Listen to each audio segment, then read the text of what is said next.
Chapter 2 of class 12th sexual reproduction in flowering plants. पहले part हम इसका पहला पार्ट इसका हम कर चुके हैं, इसमें हम दूसरा पार्ट करेंगे इसका। तो ये पार्ट सेकंड है। अगर आपने पहला पार्ट नहीं देखा है तो पहले आप उसे देखिए, लिंक डिस्क्रिप्शन बॉक्स में दे रखा है। तो इस पार्ट में हम क्या डिस्कस करेंगे, तो the topics we discuss today: pre fertilization, fertilization, post fertilization और मेल रिप्रोडक्टिव रोल और structure of anther, microsporogenesis, pollen grain, इन सब को आज हम डिस्कस करेंगे। तो pre fertilization, fertilization, post fertilization ये किन में आता है? ये आता है सेक्सुअल रिप्रोडक्शन में। ये सेक्सुअल रिप्रोडक्शन का पार्ट है, सेक्सुअल रिप्रोडक्शन। तो पहले हम डिस्कस करें pre fertilisation event. Pre fertilisation event. Pre fertilisation event क्या होता है? प्री फर्टिलाइजेशन इवेंट होता है, इट इंक्लूड्स गैमेट फॉर्मेशन। इसमें गैमेट का फॉर्मेशन इंक्लूड होता है, gamete formation and gamete transfer. इसमें गैमेट का फॉर्मेशन और गैमेट ट्रांसफ़र इंक्लूड होता है, गैमेट ट्रांसफ़र। तो प्री फर्टिलाइजेशन इवेंट क्या होता है? जिसमें गैमेट फॉर्म होता है और वो ट्रांसफ़र होता है, तो उसे हम प्री फर्टिलाइजेशन इवेंट कहते हैं। तो अब हम देख लेते हैं एक बार मेल रिप्रोडक्टिव रोल को। मेल रिप्रोडक्टिव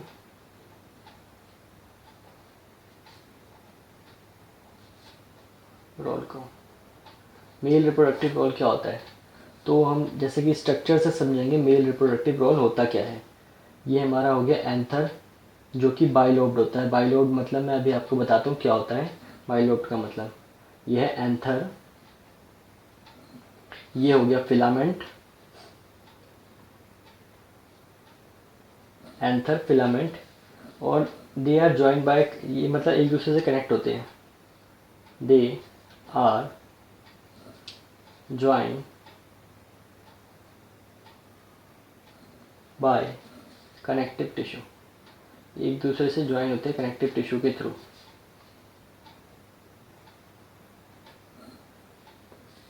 जो प्रॉक्सिमल पार्ट होता है फिलामेंट का, ये अटैच होता है थैलेमस से। प्रॉक्सिमल पार्ट हो गया ये जो नीचे का पार्ट होता है इसका। ये जो फ्लावर में अगर आप देखेंगे फीमेल रिप्रोडक्टिव पार्ट जो होता है ओवरी मैंने पहले क्लास में आपको बता रखा है। ये हो गया ओवरी और ये हो गया थैलेमस। तो ये जो एंथर है ये इससे जाके अटैच होता है, ये इसका प्रॉक्सिमल पार्ट है जो कि अटैच होता है थैलेमस से। ये थैलेमस होता है। तो ऐसे ही ये जो होता है नीचे वाला इसका प्रॉक्सिमल पार्ट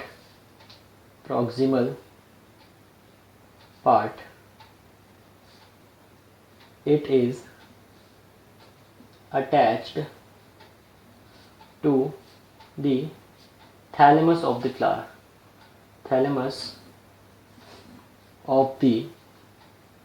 flower, ये फ्लावर के थैलेमस से अटैच होता है।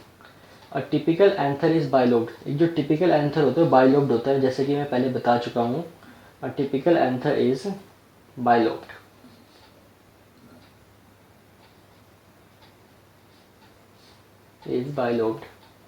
बाइलोब्ड का मीनिंग क्या हुआ? बाइलोब्ड जो ये एंथर है, इसको हम थोड़ा जूम करके देखेंगे। ये इसके दो लोब हो गए, एक लोब और ये हो गया दूसरा लोब। तो ये एक एक करके दो हुए, तो ये हो गया 2 लोब्स। तो इसीलिए इसको हम बाइलोब्ड कहते हैं। एक लोब में 2 स्पोर होते हैं, एक लोब में 2 स्पोर होते हैं, मतलब एक लोब में 2 स्पोर होते हैं।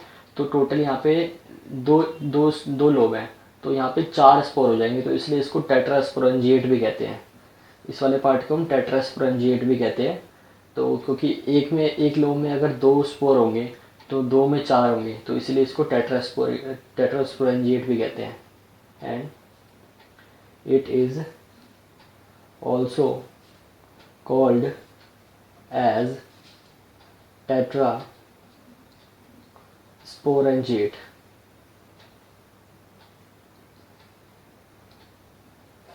टेट्रास्पोरेंजिएट। अब हम देखेंगे स्ट्रक्चर ऑफ एंथर। एंथर का स्ट्रक्चर कैसा होता है? Structure of anther.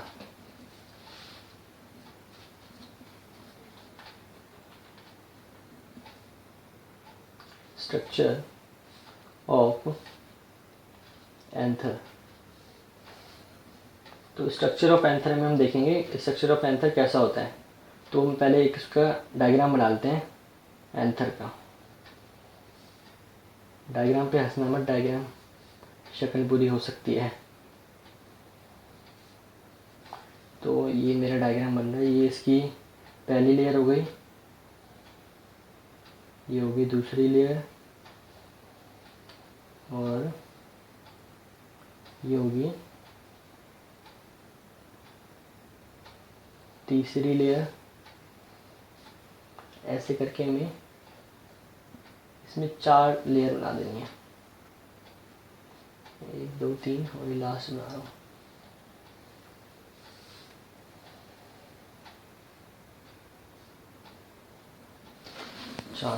एनसीईआरटी में डायग्राम क्लियरली दे रखा है, आप वहाँ से ना अच्छे से समझ सकते हो। तो एनसीईआरटी जो है साथ में ज़रूर लेके बैठना, तो बढ़िया से समझ में आ जाएगा कि मैं किस आइडिया से समझा रहा हूँ, वो आप समझ सकते हो। तो ये जो हो है इसमें बीच में ये 4 टाइप के होल्स, ये जो आप देख रहे हो, इसे स्पोरोजिनस टिश्यू कहते हैं।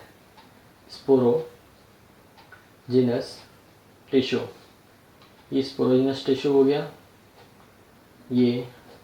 और जो सबसे बाहर की जो इसकी लेयर होते हैं, इस लेयर को कहते हैं एपिडर्मिस। इस लेयर को क्या कहते हैं? एपिडर्मिस कहते हैं इस लेयर को। फिर जो उसके बाद की जो लेयर आई है उसे हम कहते हैं एंडोथीशियम। एपिडर्मिस के बाद कौन सी लेयर है? एंडोथीशियम। एंडोथीशियम। फिर उसके बाद की कौन सी लेयर हुई? एपिडर्मिस के बाद एंडोथीशियम। एंडोथीशियम के बाद आपकी आ गई मिडल लेयर, यानी कि ये हो गई हमारे बीच की लेयर, मिडल लेयर। ये सबसे बीच में आ रहा है। सबसे अंदर हो गया स्पोरोजिनस टिश्यू। उसके बाद ये जो लेयर है इसको कहते हैं टेपिटम। टेपिटम ये नरिशमेंट पहुंचाता है, इसका काम नरिशमेंट पहुंचाना होता है।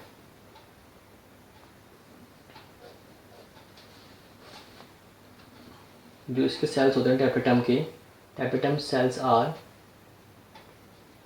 बाइन्यूक्लिएट। ये बाइन्यूक्लिएट होते हैं, बाइन्यूक्लिएट। इसके सेल्स जो होते हैं बाइन्यूक्लिएट होते हैं, जो कि हेल्प करते हैं, they help in nourishment to the sporogenous tissue. Nourishment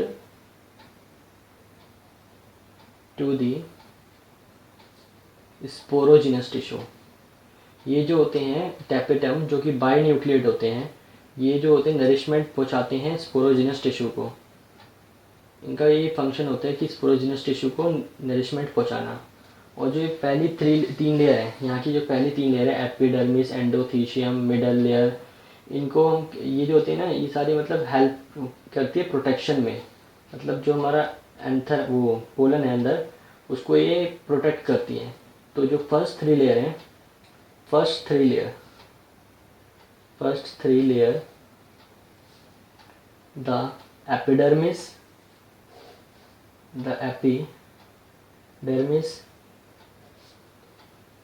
middle layer नहीं, एपिडर्मिस के बाद क्या था? एंडोथीशियम था, एंडोथीशियम। फिर उसके बाद था मिडल लेयर। ये जो लेयर्स होती हैं ये हमारी जो इनको प्रोटेक्शन के लिए इस्तेमाल में आती हैं, हेल्प इन प्रोटेक्शन।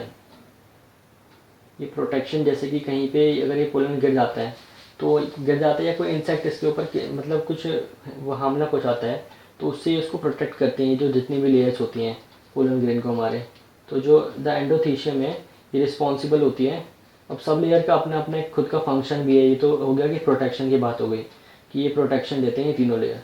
अब सबका एक अपना सिंगल फंक्शन भी है। तो जो एंडोथीशियम है, एंडोथीशियम, इसको हाईलाइट कर देना। एंडोथीशियम जो उनके फंक्शन हम लिख रहे हैं ना, हाईलाइट कर दोगे तो आपको बाद में रिवीजन के टाइम पे आसानी होगी कि हमने क्या पढ़ा था और क्या नहीं पढ़ा है। तो जो रिवीजन इससे इजी हो सकती है आप लोगों की। तो जो एंडोथीशियम है, एंडोथीशियम इज रिस्पॉन्सिबल फॉर, ए से रिस्पॉन्सिबल फॉर डाइसेंस ऑफ एंथर। ये एंथर के डाइसेंस में काम आता है। कि एंथर को मतलब डाइसेंस मतलब फूट जाना, उसके अंदर से जब पोलन निकल जाता है उसको हम डाइसेंस कहते हैं। तो जो एंथर के डाइसेंस में काम आता है एंडोथीशियम, इसका ये रिस्पॉन्सिबल होता है एंडोथीशियम एंथर के डाइसेंस के लिए कि उसमें से पोलन ग्रेन बाहर निकलेगा। यहाँ पे जो मैंने ये आपको बताया था एक बाईन्यूक्लिएट सेल्स होते हैं इसके, इसको हम पॉलीप्लॉइड भी कहते हैं। मतलब एक तो ये बाईन्यूक्लिएट हो गया, पॉलीप्लॉइड भी होता है जो कि मल्टी न्यूक्लिएट होता है बाईन्यूक्लिएट, और जो दूसरा होता है वो है पॉलीप्लॉइड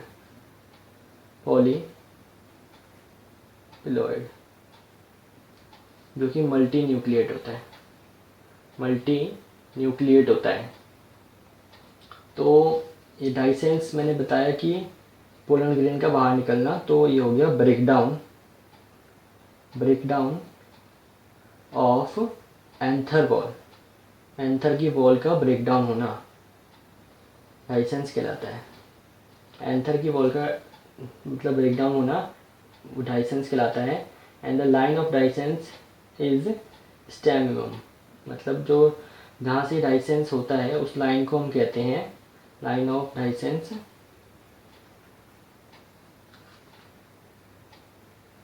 इज कॉल्ड स्टेमिनम। ये क्वेश्चन आ सकता है कि जो लाइन ऑफ डाइसेंस होती है उसे क्या कहते हैं, तो इसको भी आप अंडरलाइन कर लीजिएगा।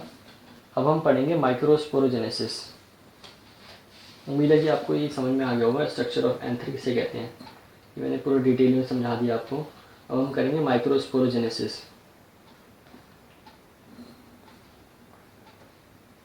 माइक्रोस्पोरोजेनेसिस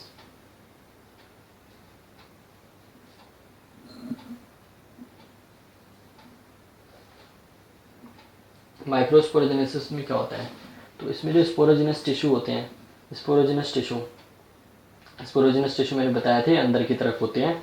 तो जो स्पोरोजेनस टिश्यू होते हैं, स्पोरोजेनस टिश्यू इनका जो होता है डिफ्रेंशिएट करते हैं। तो फिर ये पोलन मदर सेल या माइक्रोस्पोर मदर सेल भी इसको हम कहते हैं। तो ये इसमें डिफ्रेंशिएट होने के बाद ये इसमें कन्वर्ट होते हैं। तो sporogenous tissue get differentiate, it will get differentiate. इसकी पॉलीप्लॉइडी क्या होगी, पॉलीप्लॉइडी 2n होगी। तो जब ये डिफ्रेंशिएट हो जाएगा, डिफ्रेंशिएट मीनिंग माइटोसिस होता है। तो फिर ये pollen, mitosis meaning equational division में कोई भी मतलब लॉस नहीं होगा। जितना पॉलीप्लॉइडी है, जितनी प्लॉइडी है इसकी उतनी ही नीचे आ जाएगी, उसकी भी 2n हो जाएगी पोलन मदर सेल की। तो पोलन मदर सेल या तो पोलन मदर सेल को या माइक्रोस्पोर मदर सेल, बात एक ही है, कुछ भी कहो जो आपको कहना है। तो पोलन मदर सेल या माइक्रोस्पोर मदर सेल की पॉलीप्लॉइडी होगी 2n। फिर जब इसका म्योटिक डिवीज़न होगा, अब यहाँ पे होगा म्योटिक डिवीज़न क्या होता है, रिडक्शनल डिवीज़न मतलब इसमें लॉस हो जाएगा। अब यहाँ पे जो 2n था अभी n में वो हो जाएगा, टूट जाएगा। तो म्योटिक डिवीज़न इस रिडक्शनल डिवीज़न, साइड में लिख लो, ये काम आता है बाद में आपको नोट्स को जब रिवाइज करते हो तब। रिडक्शनल डिवीज़न, और ये डिफरेंशिएट मतलब इक्वेशनल डिवीज़न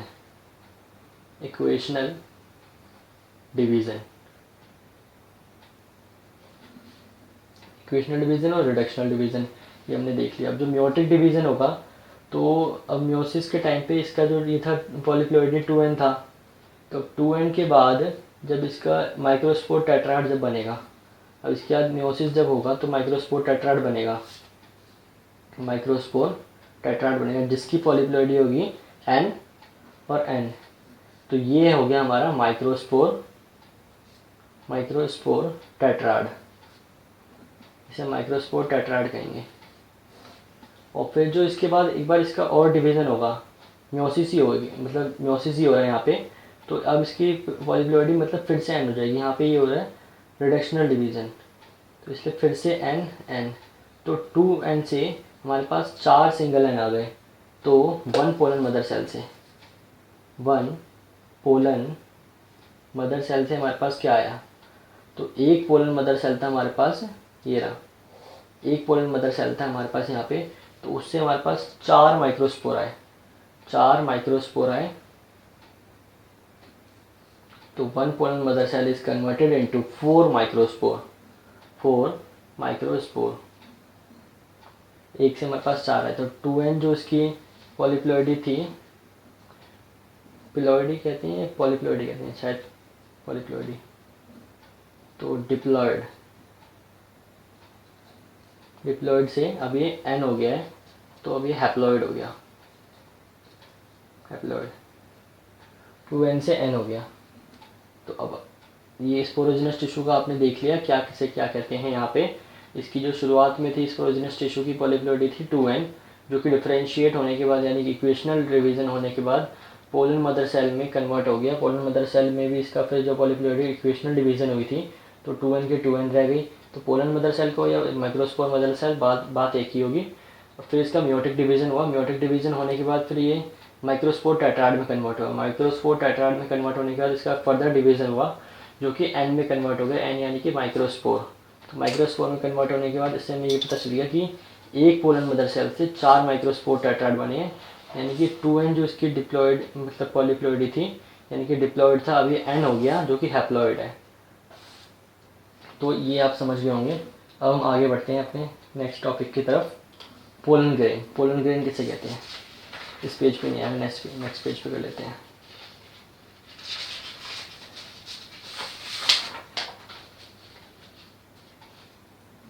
पोलन ग्रेन,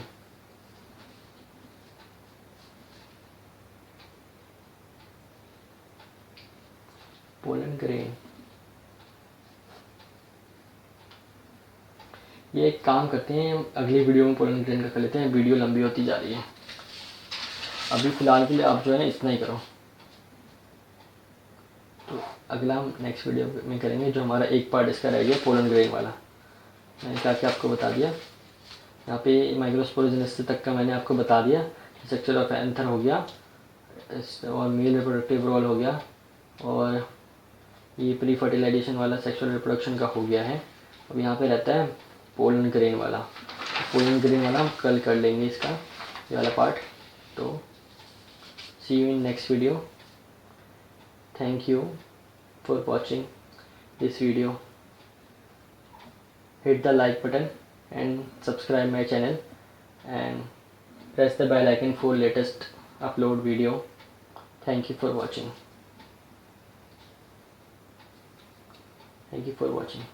मिलते हैं नेक्स्ट वीडियो में, थैंक यू।